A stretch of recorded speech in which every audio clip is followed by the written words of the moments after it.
Hi, I'm Annie Botticelli, and this is the Storyteller Forecast for Cancer for May 2015. Go to my website, aspiritualspark.com, or click on the link below this video to see more about my personal live coaching, also to see more about my upcoming class schedule, and to see more about my 28-day virtual coaching program called Shine, which is available on a sliding scale and accessible to everyone. And while you're there, sign up for my free email newsletter and become part of my community.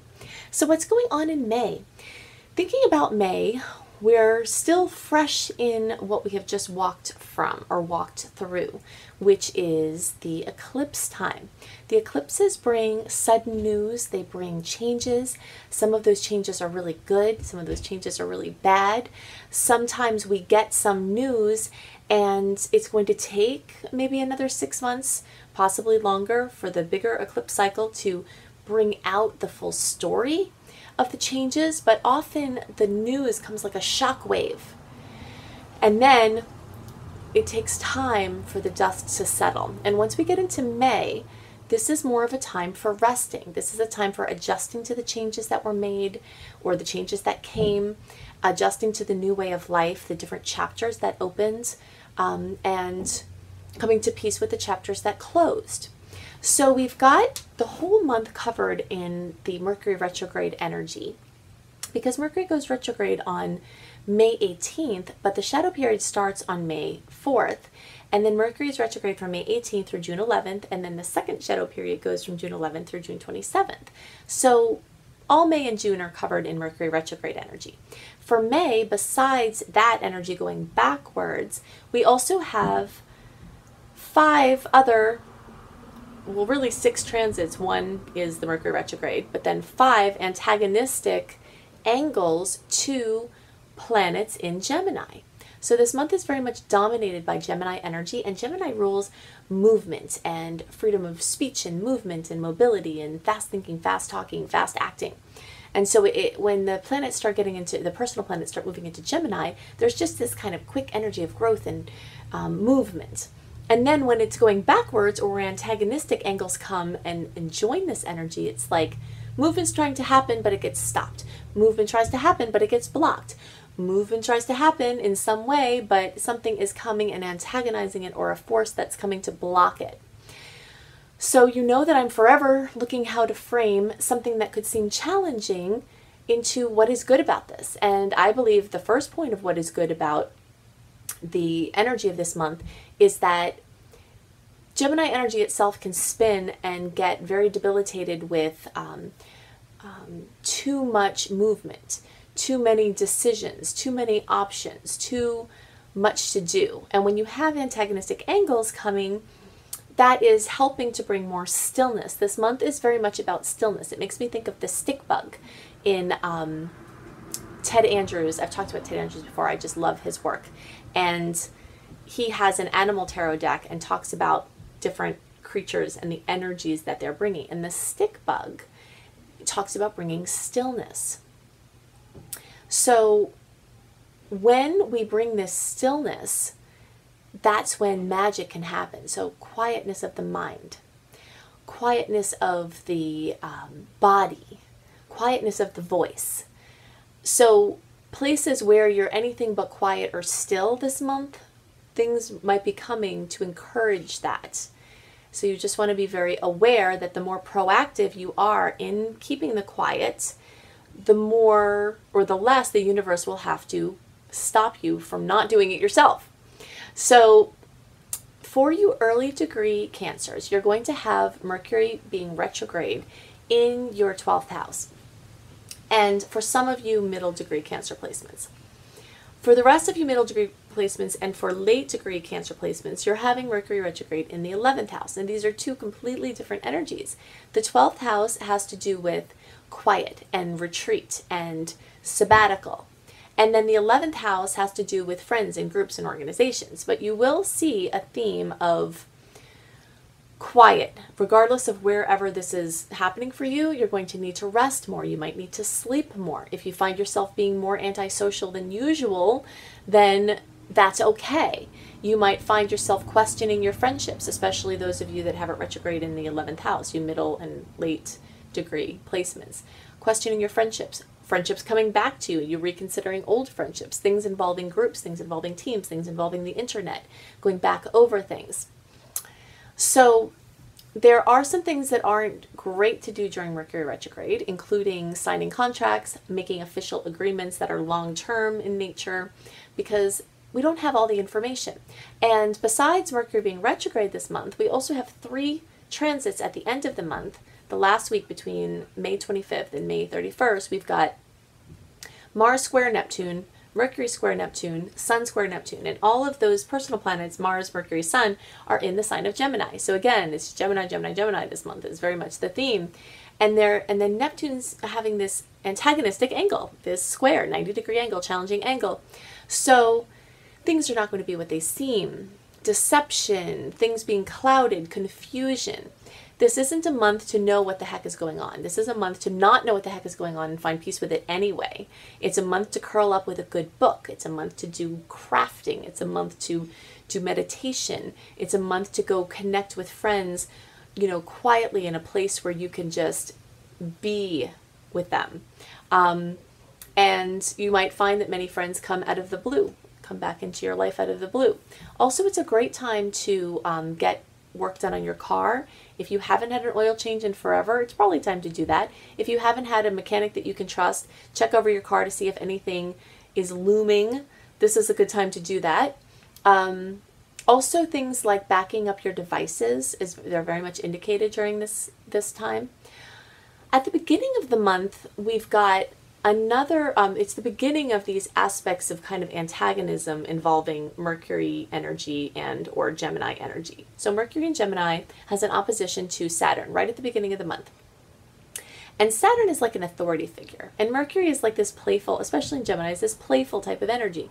So it's like expressing in movement meet this stern figure in a challenging angle that are just stopping it with kind of sternness and maybe mad, you know, being mad and stern, like a mad parent addressing a mischievous child.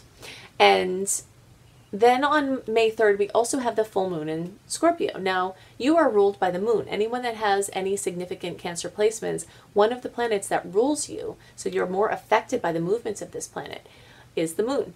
And so when you have to pay more attention even than anyone else to these moon cycles. And when you do, you'll notice you have these highs and lows based on what the moon is doing. And if you know your chart, if you watch the moon cycle to see when the moon is hitting different planets in your chart, you're going to notice other things, subtle nuances of how you are so affected by the moon. Every human is really, but in some ways you are even more so.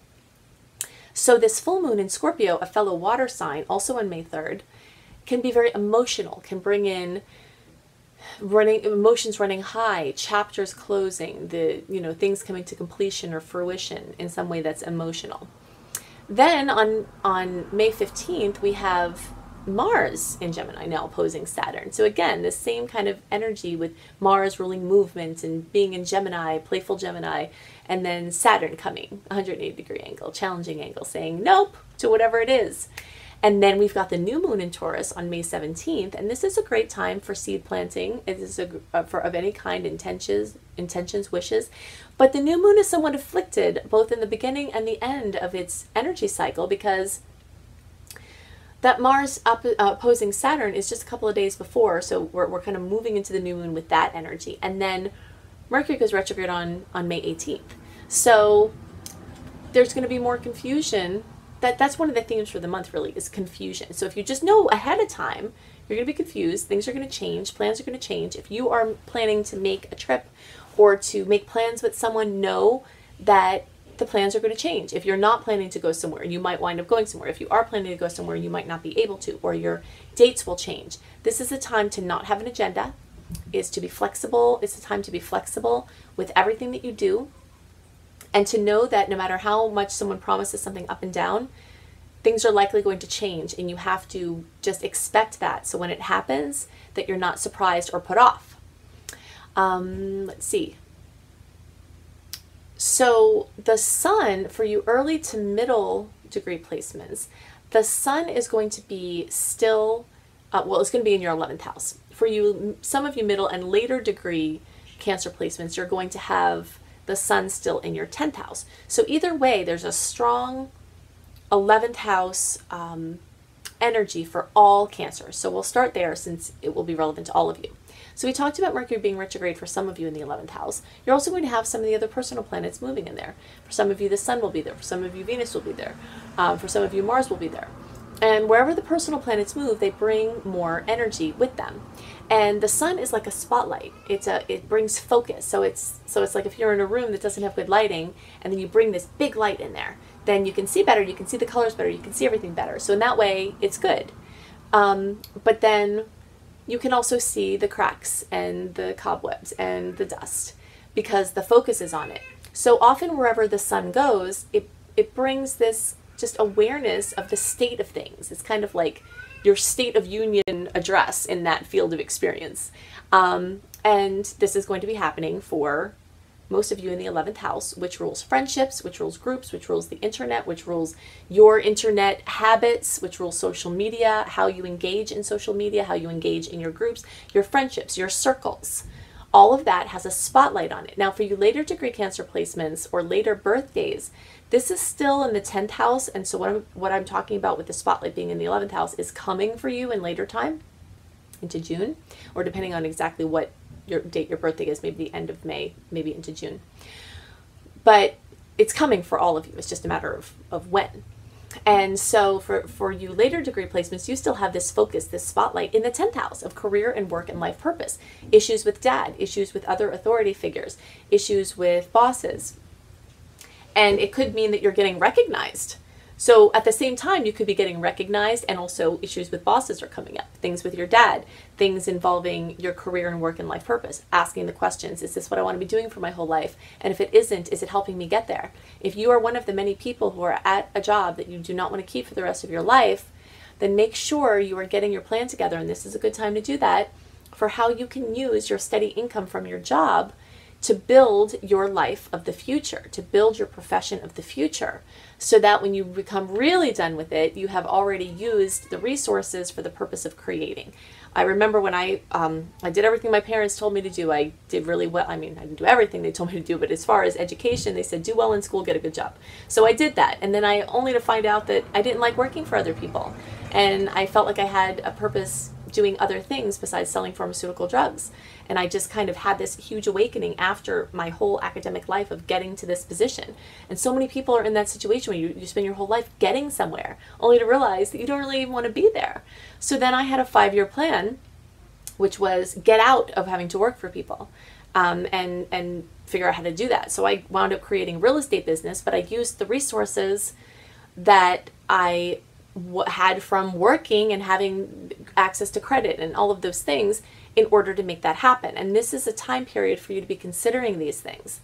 And even if you don't still have the Sun in that spot, if you're early or middle degree placement and this has moved on for you, you still have the energy of Jupiter accentuating your 2nd house of finances and material possessions, which the later degrees don't have just yet, or is not as strong just yet. So regardless of your placement, this question of money, this question of using your resources to create the life that you value, all of the Cancer people that have strong Cancer placements that I know of are incredibly connected to their family and home.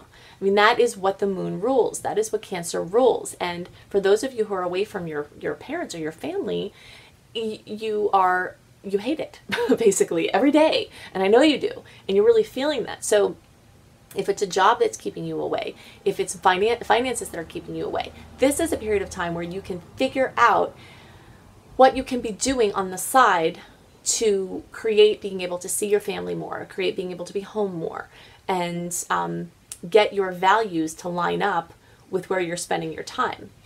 So let's see what else is going on. Now, if you are a middle degree Cancer placement, so if your birthday is like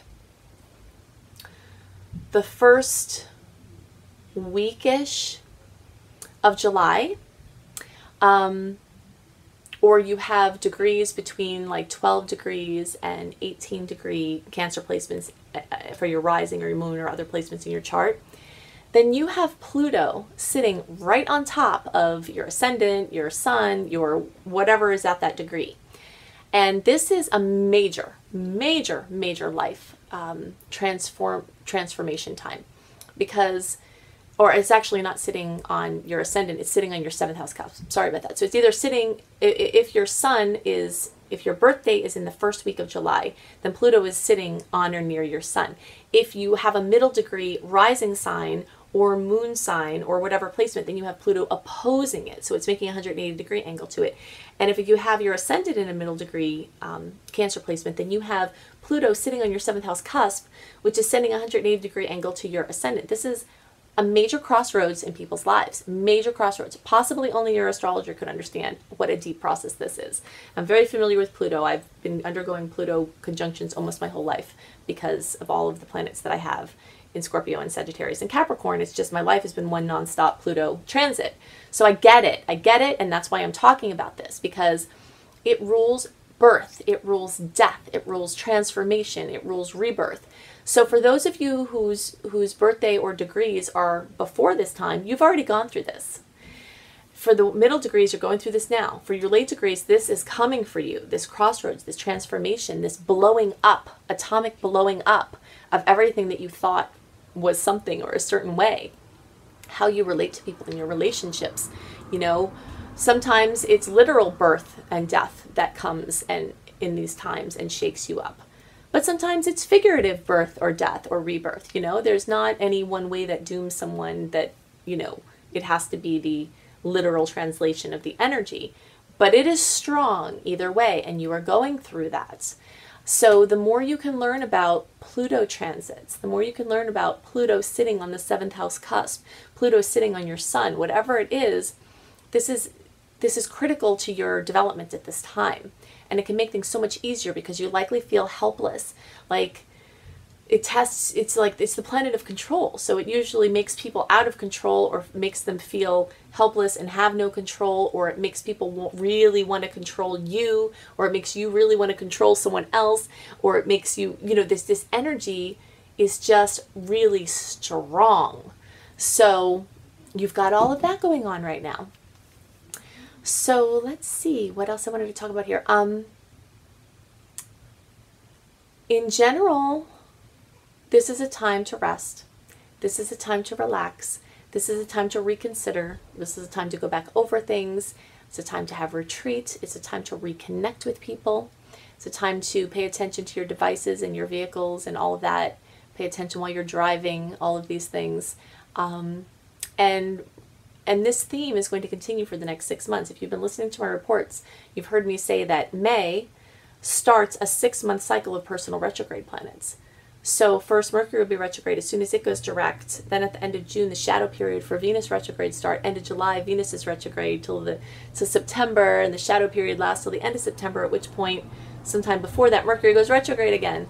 So we've got these back-to-back personal planets being retrograde, which bring this strong theme of going back over things. If you're watching this video and it's not yet May, if it's still March or if it's still April, then now is your time to blaze forward and do things, launch things, be very active. So that when you have this 6 months that comes up that wants to go back over things, you have your new things launched to go back over. It's not the time to launch new things in the 6 months from May through October. It's the time to do it before then. And then it's the time to reevaluate. Everything starting with RE is consistent with the Mercury retrograde. So I can't see what's going on in your personal chart. If you'd like to have a live personal coaching reading with me, then you can go to my website, aspiritualspark.com. Also, I love my new 28-day virtual coaching program. It's available on a sliding scale. The lowest end of the scale is accessible to everyone. This is a program that helps you shine. It helps you bring your brilliance. And you can see more about that on my website. You can also check for upcoming class schedules, and you can become part of my community by signing up for my free email newsletter. I hope you have a wonderful month. I'll see you next month. Bye.